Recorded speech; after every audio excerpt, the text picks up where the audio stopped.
Hello everyone, Radhe Radhe दोस्तों, जय श्री कृष्णा। कैसे हैं आप सब? तो आज अपने राजस्थान की कला संस्कृति का टॉपिक शुरू कर रहे हैं, दुर्ग, महल और किले। कौन सा टॉपिक आज अपने शुरू करें? राजस्थान की कला और संस्कृति, जिसका टॉपिक है अपना दुर्ग, गढ़, जैसे महल, किले जो भी हैं वो अपने टॉपिक आज शुरू कर रहे हैं। इसमें क्या है, जैसे जितने भी राजस्थान में दुर्ग हैं, मतलब जो एग्जाम के लिए इंपॉर्टेंट है, राजस्थान की जितनी भी सभी प्रतियोगी परीक्षाएं हो रही है उनमें कल्चर तो लगभग सभी एग्जाम्स में आता है, और उनमें जैसे दुर्ग टॉपिक है तो वो सभी एग्जाम्स में आता ही आता है। तो मैं मतलब आपको दुर्ग करवाऊंगी, और ऐसे नहीं है कि भर भर के बोर्ड पे थ्योरी लिखूंगी और आप उसको पढ़ोगे। थ्योरी नहीं लिखेंगे, सिर्फ टू द पॉइंट अपने दुर्ग करेंगे, यानी कि उसमें कौन से दर्शनीय स्थल है, कौन सी उसकी विशेषताएं हैं, कौन से उसके प्रवेश द्वार हैं, कौन से वहां पे मुख्य मुख्य चीजें हैं, कौन कौन सी उसकी विशेषताएं हैं। तो जैसे टू द पॉइंट, यानी कि जो विशेषताएं हैं सिर्फ छोटे छोटे शॉर्ट नोट बनाने हैं, थोड़ा थोड़ा करके अपने करेंगे, ताकि एक 15 से 20 मिनट की अपनी वीडियो रहेगी, ज्यादा लंबी वीडियो नहीं होने वाली है। उसमें क्या है, अगर आप एक वीडियो देखते हैं 10-15 मिनट की, तो उसके अंदर क्या है कि आप अगर डेली एक दुर्ग या एक महल करें तो उसमें से आपके कितने टाइम जा रहे हैं? 10 या 15 मिनट जा रहे हैं। बट उसमें ऐसे हैं कि अगर आप रोज वीडियोस देखते हैं, आज अपनी पहली वीडियो शुरू हो रही है कला संस्कृति की, नेक्स्ट भी कंटिन्यू करेंगे, तो उसमें क्या है कि जैसे आप 15-20 मिनट की एक वीडियो देखी तो श्योर है कि आप उसको देख के अंदाजा लगा सकते हैं कि एक 15-20 मिनट की वीडियो में आपको एक दुर्ग याद हो गया है, उसकी विशेषताएं, उसके उपनाम, उसके जो राजा महाराजा, कौन से युद्ध हुए हैं, कौन से साके हुए हैं, तो सब अपने एक वीडियो में करेंगे। तो आज अपने शुरू टॉपिक कौन सा कर रहे हैं? दुर्ग, महल और किले। कौन सा टॉपिक शुरू कर रहे हैं? जैसे इंग्लिश में फोर्ट बोल लो, दुर्ग या किले। कौन सा टॉपिक शुरू रहे हैं? फोर्ट, दुर्ग या किले। ये वाला टॉपिक शुरू कर रहे हैं। तो आप रेगुलर बने रहिए। अगर आप राजस्थान प्रतियोगी परीक्षा की तैयारी कर रहे हैं तो ये आपके लिए इंपॉर्टेंट रहने वाला है, क्योंकि कोई भी राजस्थान का पेपर हो उसमें ये वाला टॉपिक सब में लगता है। तो शुरू कहां से करेंगे? इंट्रोडक्शन से करते हैं अपने, कि जो भारत है, भारत के अंदर कितने तरह के दुर्ग हैं, यानी कि भारत के अंदर कितने तरह के दुर्ग हैं, राजस्थान में कितने सारे दुर्ग हैं। अपने भारत को लेके नहीं चलेंगे, क्योंकि अपने राजस्थान की कला संस्कृति कर रहे हैं। तो राजस्थान के अंदर जितने दुर्ग आ रहे हैं और जितने इंपॉर्टेंट है, यानी कि जहां से क्वेश्चन वगैरह उठते हैं, तो वही वह वाले करेंगे। तो भारत के अंदर जो राजस्थान है, भारत के अंदर राजस्थान का दुर्गों की दृष्टि से तीसरा स्थान है। कौन सा स्थान है? राजस्थान का। अपने ओनली राजस्थान के अकॉर्डिंग करेंगे। तो भारत के अंदर क्या है? राजस्थान का कौन सा स्थान है? तीसरा स्थान है। और अपने लगभग लगभग देखें तो राजस्थान के अंदर 252 दुर्ग है। लगभग बता रही हूँ, मतलब एग्जैक्ट नहीं बता रही, कि लगभग 252 दुर्ग है। उसमें से भी 84 दुर्ग मेवाड़ के अंदर है। उसमें से भी 252 दुर्ग लगभग राजस्थान में है, उसमें से भी 84 दुर्ग कहाँ है? मेवाड़ के अंदर है। और उन 84 में से 32 दुर्गों का निर्माण किसने करवाया? महाराणा कुंभा ने।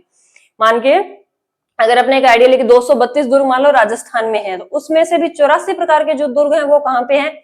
वो अपने मेवाड़ में है। और उन 84 में से भी 32 दुर्गों का निर्माण महाराणा कुंभा ने करवाया, जिस कारण स्थापत्य कला का जनक किसको बोला जाता है? महाराणा कुंभा को। महाराणा कुंभा को स्थापत्य कला का जनक माना जाता है। ये छोटी छोटी बातें हैं, मैं एक बार लिख देती हूँ, आप नोट कर लीजिएगा साथ साथ। क्या लिखोगे? भारत में,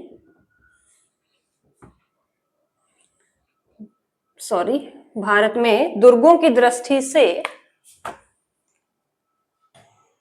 भारत में राजस्थान का कौन सा स्थान है? तीसरा।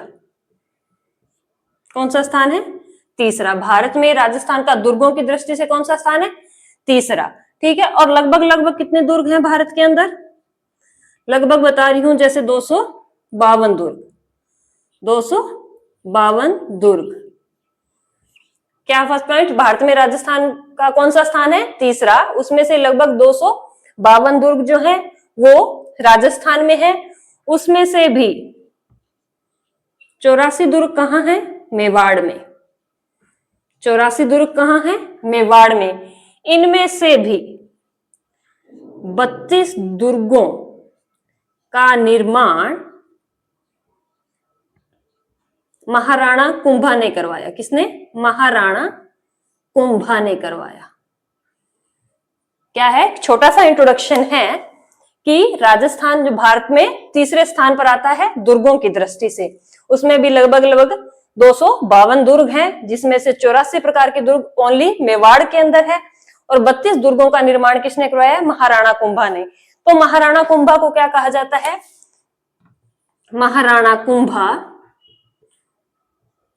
क्या कहा जाता है? स्थापत्य कला का जनक। क्या कहा जाता है? स्थापत्य कला का जनक। क्या कहा जाता है? स्थापत्य कला का जनक। एक छोटा इंट्रोडक्शन है, सिर्फ 2 मिनट में रिवाइज करते हैं। क्या लिखा है कि भारत में राजस्थान का कौन सा स्थान है? तीसरा स्थान। लगभग कितने किले या दुर्ग हैं? 252। उसमें से भी 84 तरह के दुर्ग कहाँ हैं? मेवाड़ के अंदर। मेवाड़ के अंदर कितने हैं? 84 तरह के। उसमें से भी 32 दुर्गों का निर्माण किसने करवाया है? महाराणा कुंभा ने। इसी कारण महाराणा कुंभा को क्या कहा जाता है? स्थापत्य कला का जनक। ये छोटा सा इंट्रोडक्शन था। इसके अलावा क्या है, जो विश्व धरोहर सूची है, विश्व धरोहर सूची है, उसमें राजस्थान के 6 जिलों को शामिल किया गया है। कौन कौन से? जो विश्व धरोहर सूची है उसमें राजस्थान के 6 जिलों को शामिल किया गया है। वो कौन कौन से 6 जिले हैं? उसके लिए एक इजी सी ट्रिक बनाइए, जैसे चीकू, गाजर, आम। ये एक आइडिया है, यानी कि ये 3 नाम अगर आपको याद है तो आप आसानी से क्या कर सकते हैं? उसको याद कर सकते हैं। क्या है? विश्व धरोहर सूची में राजस्थान के 6 किले शामिल हैं। कौन कौन से? चीकू, गाजर, आम। च से क्या बनेगा? चित्तौड़गढ़। चीकू। क से क्या बनेगा? कुंभलगढ़। गाजर, गा से गागरोन, ज से जैसलमेर। गाजर, र से रणथंभौर। चीकू, गाजर, आम, और आम से आमेर। तो कितने जिले हैं राजस्थान के जो विश्व धरोहर सूची में शामिल? कितने जिले हैं राजस्थान के? 6 जिले हैं। छोटी सी ट्रिक है, चीकू, गाजर, आम लिख के बता देती हूँ, नोट कर लीजिएगा। कौन से हैं विश्व धरोहर सूची में शामिल? 6 दुर्ग हैं। लिखना चाहो तो आप इसको ऐसे भी लिख सकते हो, छोटा सा शॉर्ट में आपको याद रह जाएगा। क्या लिख रहे हो? ये एक आइडिया लगाने के लिए है। जैसे लिखेंगे चित्तौड़गढ़ दुर्ग। सेकंड क्या है? कुंभलगढ़। नेक्स्ट गागरोन। कौन सा? गागरोन। ज से जैसलमेर। र से रणथंभौर। कौन सा? रणथंभौर। आ से आमेर। विश्व धरोहर सूची यानी कि यूनेस्को में कौन कौन से शामिल है? 6 शामिल है। नंबर 1 चित्तौड़गढ़, कुंभलगढ़, गागरोन, जैसलमेर, रणथंभौर, आमेर। साथ साथ में याद करते चले। आपको नोट्स नहीं भी बनाने हैं तो आप क्लास को अच्छे से सुन ले। मैं 2 से 3 बार रिवाइज करूंगी, अगर आप अच्छे से सुन लेते हैं, देख लेते हैं, तो आपको आराम से याद हो जाएगा। विश्व धरोहर सूची में यानी कि यूनेस्को में राजस्थान के 6 जिले शामिल किए गए हैं। कौन कौन से हैं? चित्तौड़गढ़, कुंभलगढ़, गागरोन, जैसलमेर, रणथंभौर, आमेर। एक बार रिपीट करती हूँ, कौन कौन से हैं? चित्तौड़गढ़, कुंभलगढ़, गागरोन, जैसलमेर, रणथंभौर, आमेर। ये क्या है? विश्व धरोहर सूची के अंदर शामिल किए गए राजस्थान के दुर्ग हैं। और राजस्थान में दुर्ग मतलब कितनी तरह से बनाए जाते हैं, उनकी अलग अलग श्रेणियां होती है। जैसे शुक्र नीति जो है, शुक्र नीति 9 तरह की श्रेणियां बताती है दुर्ग बनाने की, यानी कि दुर्ग हर दुर्ग की अलग विशेषताएं होती है। तो क्या है, जो शुक्र नीति है वो क्या बताती है? 9 तरह की श्रेणियां बताती है राजस्थान के अंदर, कि राजस्थान के अंदर 9 तरह की श्रेणियां बनी हुई है। शुक्र नीति के अनुसार राजस्थान में 9 प्रकार की श्रेणियां हैं दुर्गों की, और कौटिल्य जो है वो 4 प्रकार की बताता है। यानी कि शुक्र नीति के अनुसार राजस्थान में 9 तरह की श्रेणियां हैं और कौटिल्य के अनुसार 4 श्रेणियां हैं। वो शुक्र नीति के अनुसार कौन कौन सी है और कौटिल्य के अनुसार कौन कौन सी है, वो दोनों एक बार लिख देती हूँ, एक नजर आप देख लेना, आपको याद हो जाएगा। क्या करते हैं पहले? शुक्र नीति। शुक्र नीति कितनी तरह की बताती है? 9 श्रेणियां। कितनी तरह की है?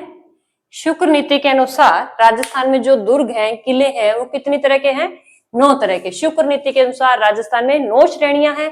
कौटिल्य के अनुसार 4 प्रकार की। क्या है? 4 प्रकार की श्रेणियां। तो याद रखना है, अगर आपको क्वेश्चन आए, अगर बेसिक से ही आ जाता है तो कहां से आएगा? शुक्र नीति के अनुसार कितनी तरह की श्रेणियां हैं? 9 तरह की।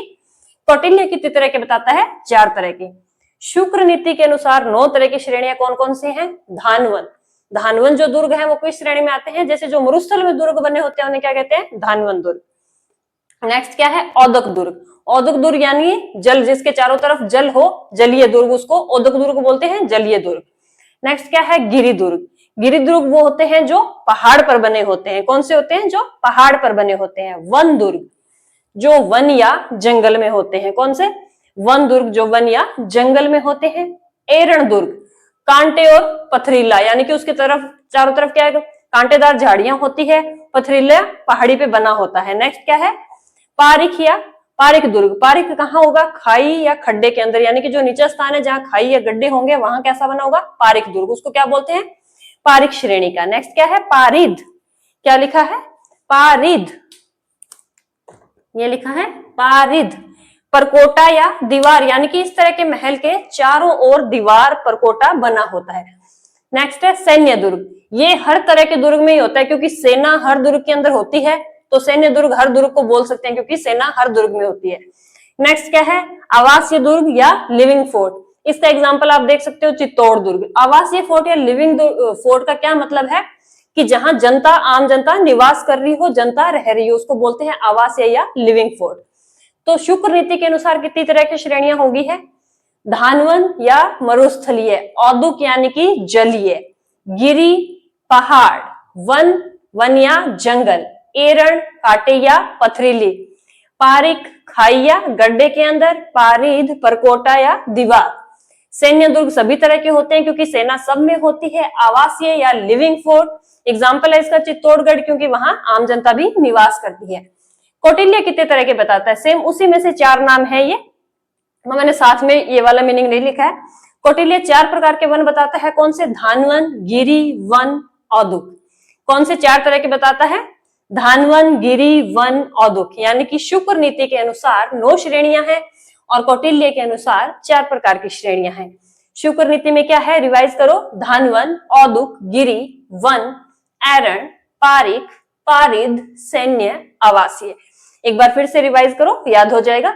धानवन, औदुक, गिरी, वन, एरण, पारिक, पारिद, सैन्य, आवासीय या लिविंग फोर्ट। और कौटिल्य कौन से बताता है? धानवन, गिरी, वन, औदुक। कौटिल्य कौन से बताता है? धानवन, गिरी, वन, औदुक। तो ये थी दुर्गों की श्रेणियां। कौन कौन सी? शुक्र नीति के अनुसार 9 श्रेणियां और कौटिल्य के अनुसार 4 श्रेणियां। ये था मतलब जो दुर्ग का इंट्रोडक्शन। अभी तक हमने दुर्ग शुरू नहीं किया, ये सिर्फ इंट्रोडक्शन था कि राजस्थान में, भारत के अंदर राजस्थान का तीसरा स्थान है। लगभग यहाँ 252 तरह के दुर्ग हैं, जहां 84 तरह के दुर्ग ओनली मेवाड़ के अंदर है। उनमें से भी 32 दुर्गों का निर्माण किसने करवाया? महाराणा कुंभा ने। इसी कारण महाराणा कुंभा को स्थापत्य कला का जनक भी कहा जाता है। उसके बाद अपने किया है श्रेणियां। श्रेणियां क्या है? जैसे शुक्र नीति के अनुसार 9 तरह की श्रेणियां हैं और कौटिल्य के अनुसार 4 तरह की श्रेणियां हैं। ये था सिर्फ दुर्गों का इंट्रोडक्शन। अगर इंट्रोडक्शन में से बिल्कुल बेसिक सा कोई क्वेश्चन आता है तो यहां से पुट हो सकता है। बहुत ही सिंपल सा है, 5-10 मिनट का, तो आप 2 या 3 बार पढ़ो तो याद हो जाएगा। अब अपने शुरू करते हैं दुर्ग। ये था सिर्फ इंट्रोडक्शन। तो फर्स्ट अपने कौन सा शुरू करेंगे? चित्तौड़गढ़ दुर्ग। कौन से शुरू करेंगे? चित्तौड़गढ़ दुर्ग। तो उसकी विशेषताएं, उसके प्रवेश द्वार, उसके दर्शनीय स्थल, उसका निर्माता, वहां के साके, वो अपने चित्तौड़गढ़ दुर्ग के अंदर पढ़ेंगे। बहुत ज्यादा थ्योरी नहीं लिखूंगी, सिर्फ पॉइंट पॉइंट लिखूंगी ताकि आपको पढ़ने में इजी रहे। किसी बुक में से पढ़ने से बेटर है आप 10 मिनट की क्लास देखेंगे, उसमें ऐसे आपको अच्छे से याद हो जाएगा। तो शुरू करते हैं चित्तौड़गढ़ का दुर्ग। तो शुरू कर रहे हैं अपने चित्तौड़गढ़ दुर्ग। मैंने लिख दिया है, सिर्फ अपने को इसको देख देख के पढ़ना है और याद करना है। पढ़ने में लिखने में ज्यादा टाइम नहीं लगाना है। क्या लिखा लिखा है मिलेगा आपको, सिर्फ मैं पढ़ के आपको बताऊंगी और आप साथ साथ इसको रिवाइज करते जाएं और अपने माइंड में सेट करते जाएं कि क्या क्या है। फर्स्ट क्या है? चित्तौड़गढ़ दुर्ग का निर्माता, यानी कि चित्तौड़गढ़ दुर्ग किसने बनाया था? चित्रांग मौर्य या चित्रांगन मौर्य ने। किसने बनवाया था? चित्रांग मौर्य ने या चित्रांगन मौर्य ने। समय कौन सा था? 7वीं शताब्दी। कब बनवाया था? 7वीं शताब्दी। निर्माण करवाया चित्रांग मौर्य, चित्रांगन मौर्य ने। समय क्या था? 7वीं शताब्दी। उपनाम, यानी कि चित्तौड़गढ़ दुर्ग जो है उसको अन्य किस किस नाम से जानते हैं, यानी कि उपनाम कौन कौन से हैं उसका? खिजराबाद, गढ़ों का सिरमौर, दक्षिणी राजस्थान का प्रहरी, चित्रकूट, मालवा का प्रवेश द्वार, चित्रकूट। ठीक है, क्या है? फर्स्ट निर्माता कौन था? चित्रांग मौर्य, चित्रांगन मौर्य। सदी कौन सी थी? समय कौन सा था? 7वीं शताब्दी। अन्य नाम क्या है? इसको किस नाम से जानते हैं? खिजराबाद, चित्रकूट, गढ़ों का सिरमौर, मालवा का प्रवेश द्वार, दक्षिणी राजस्थान का प्रहरी, चित्रकूट। एक बार फिर से रिवाइज करते हैं। उपनाम क्या है? खिजराबाद, चित्रकूट, गढ़ों का सिरमौर, मालवा का प्रवेश द्वार, दक्षिण राजस्थान का प्रहरी, चित्रकूट। ये था इसका क्या लिखा हुआ है? निर्माता चित्रांग मौर्य, चित्रांगन मौर्य। समय 7वीं शताब्दी। उपनाम खिजराबाद, गढ़ों का सिरमौर, दक्षिणी राजस्थान का प्रहरी, चित्रकूट, मालवा का प्रवेश द्वार और चित्रकूट। ये इसके उपनाम है। खिजराबाद, गढ़ों का सिरमौर, दक्षिणी राजस्थान का प्रहरी, चित्रकूट, मालवा का प्रवेश द्वार, चित्रकूट। निर्माता कौन था? चित्रांग मौर्य, चित्रांगद मौर्य। समय कौन सा? 7वीं शताब्दी। स्क्रीनशॉट लेना चाहो स्क्रीनशॉट ले सकते हो, लिखना चाहो लिख सकते हो। तो क्या है? निर्माता चित्रांग मौर्य, समय 7वीं शताब्दी, उपनाम खिजराबाद, गढ़ों का सिरमौर, दक्षिणी राजस्थान का प्रहरी, चित्रकूट, मालवा का प्रवेश द्वार और चित्रकूट। नेक्स्ट करते हैं। इस किले की विशेषताएं क्या है? आकृति कैसी है इसकी? व्हेल मछली के समान। चित्तौड़गढ़ दुर्ग की आकृति कैसी है? व्हेल मछली के समान। ये दुर्ग जो है मेसा के पठार पर स्थित है। कहां स्थित है? मेसा के पठार पर स्थित है। नेक्स्ट, बेड़च व गंभीरी नदी पर स्थित है। क्या है? इस दुर्ग की आकृति व्हेल मछली के समान है। यह मेसा के पठार पर स्थित है, बेड़च व गंभीरी नदी पर स्थित है। राजस्थान का सबसे बड़ा लिविंग फोर्ट, राजस्थान का सबसे बड़ा लिविंग फोर्ट आवासीय दुर्ग है चित्तौड़ का दुर्ग। यह दुर्ग 7 किलोमीटर लंबा, 2 किलोमीटर चौड़ा है। यह दुर्ग 7 किलोमीटर लंबा है, 2 किलोमीटर चौड़ा है और राजस्थान के सबसे बड़ा लिविंग फोर्ट है, आवासीय दुर्ग है। इस किले में खेती की जाती है। क्या क्या विशेषताएं हैं? आकृति कैसी है? व्हेल मछली के समान, मेसा के पठार पर स्थित है, बेड़च व गंभीरी नदी पर स्थित है, राजस्थान का सबसे बड़ा लिविंग आवासीय फोर्ट है। यह दुर्ग 7 किलोमीटर लंबा है, 2 किलोमीटर चौड़ा है। इस किले में खेती की जाती है, यानी कि इतनी इसकी लंबाई है, यहाँ पर खेती भी की जाती है। तो क्या क्या विशेषताएं हैं? आकृति व्हेल मछली के समान है, मेसा के पठार पर स्थित है, बेड़च व गंभीरी नदी पर स्थित है, सबसे बड़ा आवासीय दुर्ग है, लंबाई इसकी 7 किलोमीटर है, चौड़ाई 2 किलोमीटर है। इस किले में खेती भी की जाती है। एक बार फिर से रिवाइज करो, इधर नहीं देखना है क्या क्या है इसकी विशेषताएं, इधर नहीं देखना है, मन में सोचो क्या है। आकृति कैसी है? व्हेल मछली के समान, मेसा के पठार पर स्थित है, गंभीरी व बेड़च नदी के किनारे स्थित है।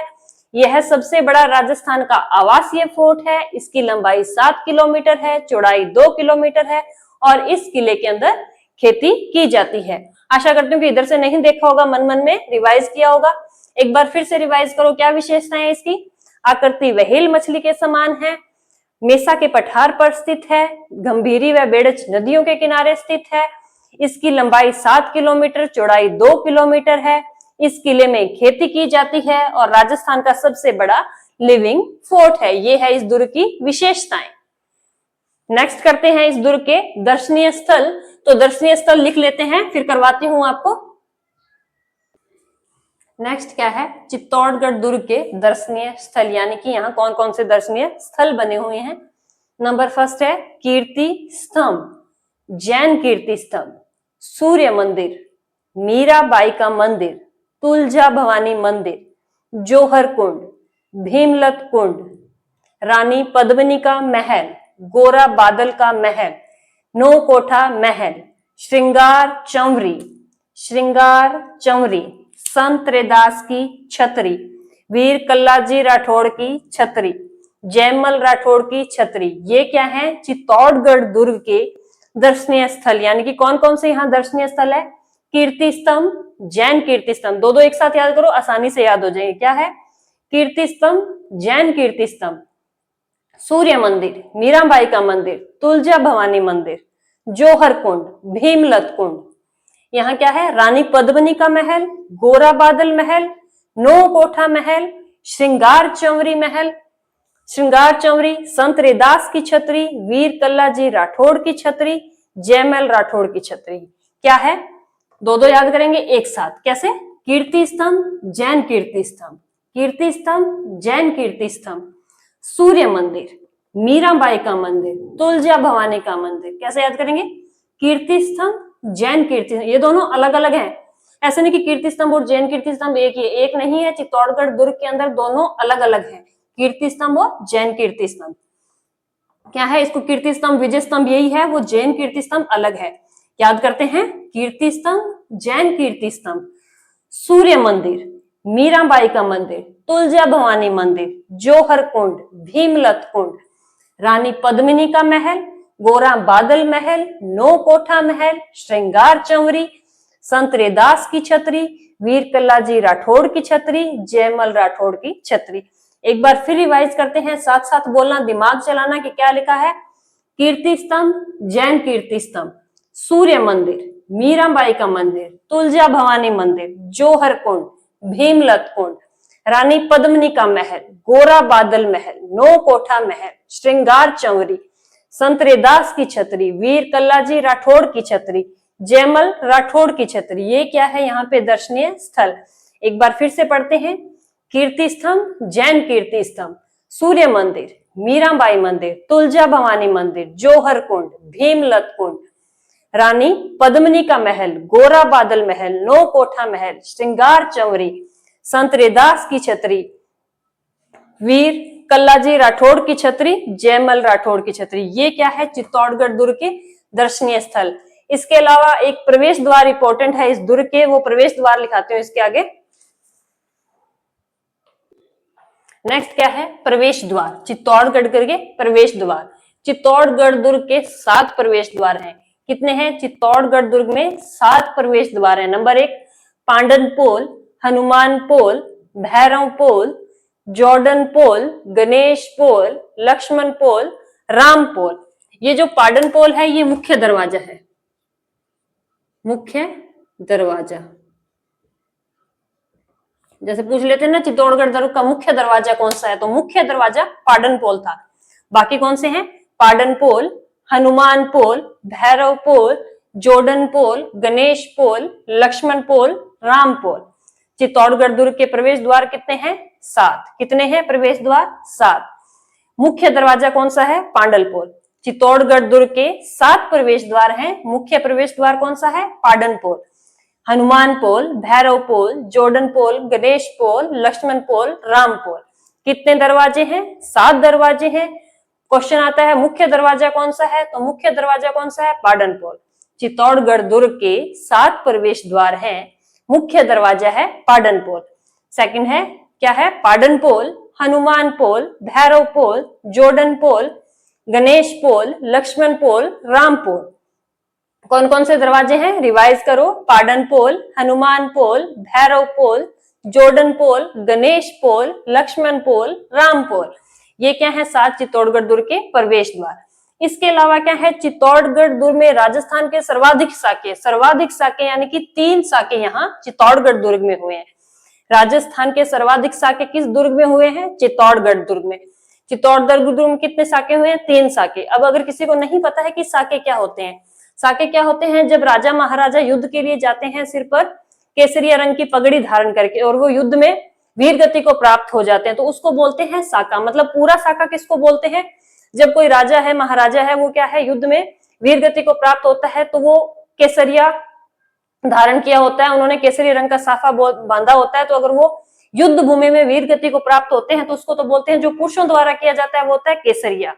और उनकी जो महिलाएं यानी कि वो जो राजा महाराजा हैं वो तो युद्ध भूमि में क्या है? वीर गति को प्राप्त हो गए तो उसको तो बोलते हैं केसरिया।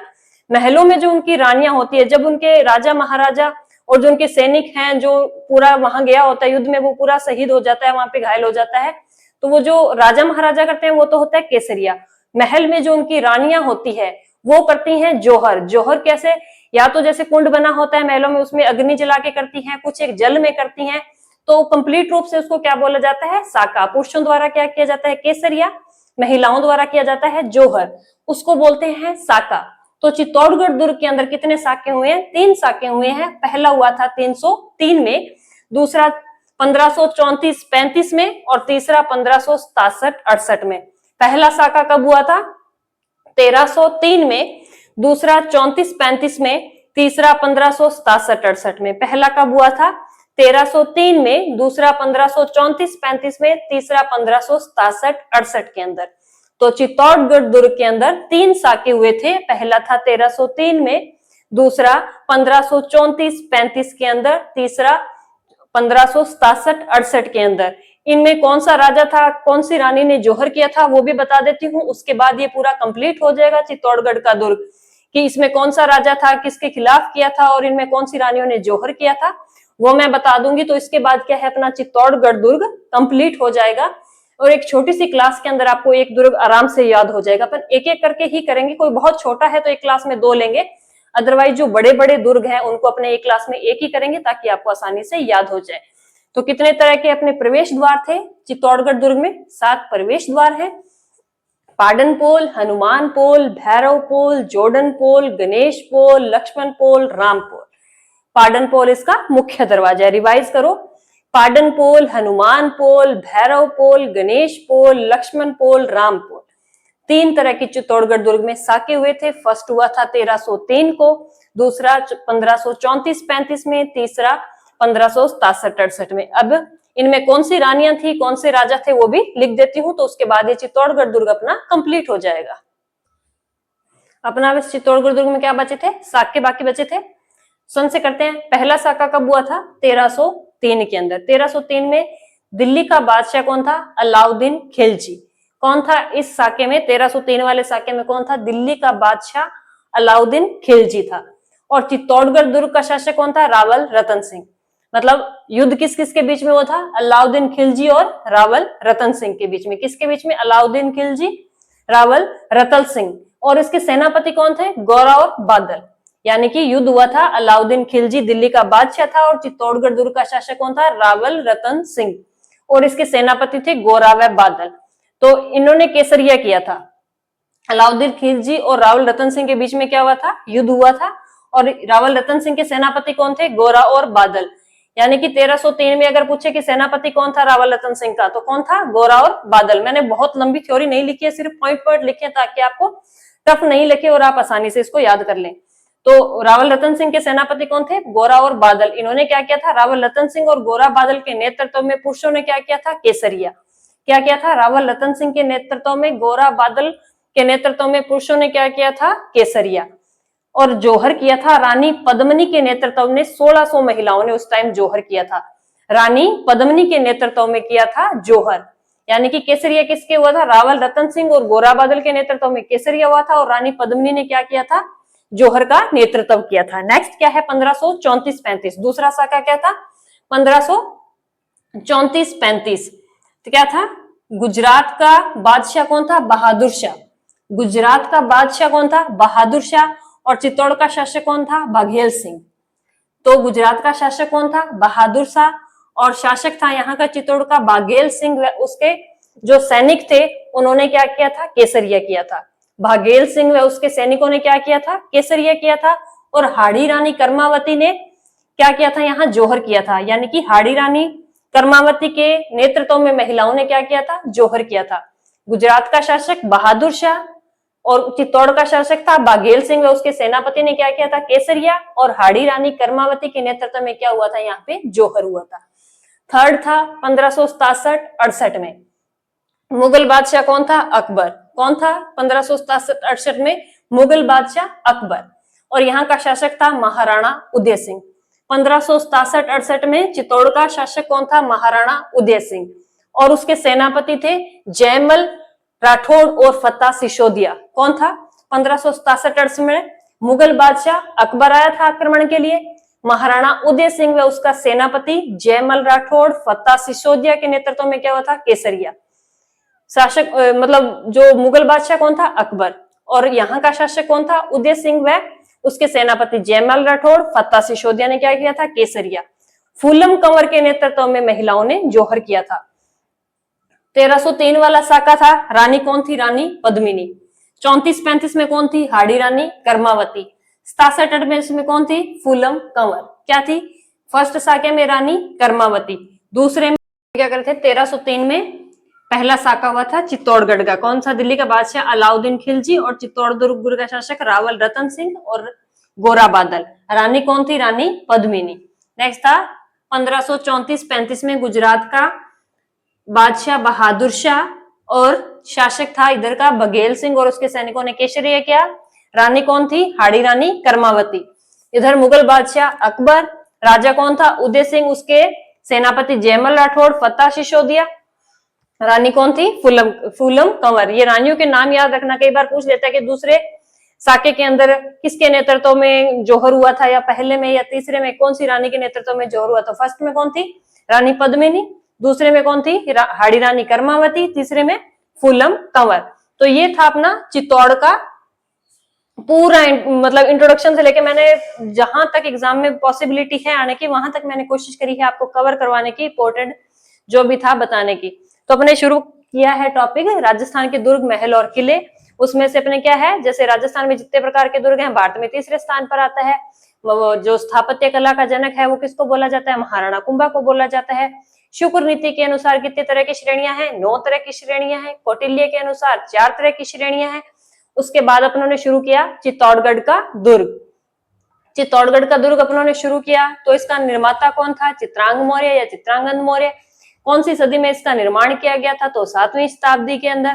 फिर उसके उपनाम कौन से हैं? इसकी विशेषताएं कौन सी है? इसके दर्शनीय स्थल कौन से हैं? दरवाजे कितने हैं इस चित्तौड़गढ़ दुर्ग के अंदर? 7 दरवाजे हैं। मुख्य दरवाजा कौन सा है? पांडलपोल दरवाजा है। उसके बाद इसमें 3 साके हुए थे। साके कौन से?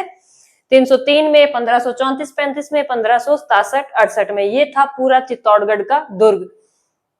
तो मैंने चित्तौड़गढ़ का दुर्ग आपको कंप्लीट करवा चुकी हूँ अच्छे से। इसको 1-2 बार क्लास को देखना अच्छे से, साथ साथ पढ़ोगे तो भी दोबारा देखने की जरूरत नहीं है। अगर आपने अच्छे से ध्यान लगा के इसको पढ़ भी लिया ना तो दोबारा देखने की जरूरत नहीं है, आपको अच्छे से याद हो जाएगा। क्योंकि 2-2, 3-3 बार मैंने आपको बोल के रिपीट भी करवाया है, याद करवाया है। आशा करती हूँ कि आपको याद हो गया होगा। बट फिर भी अगर एक बार में किसी ने पहली बार ही पढ़ रहा है, अगर नहीं समझ में आ रहा तो 2 बार क्लास को देखना, आपको चित्तौड़गढ़ दुर्ग की एक एक बात याद हो जाएगी। तो आज अपने सिर्फ यही करेंगे, चित्तौड़ का दुर्ग। नेक्स्ट अपने नेक्स्ट पार्ट में करेंगे। तो मिलते हैं नेक्स्ट पार्ट में। Okay, bye, thank you.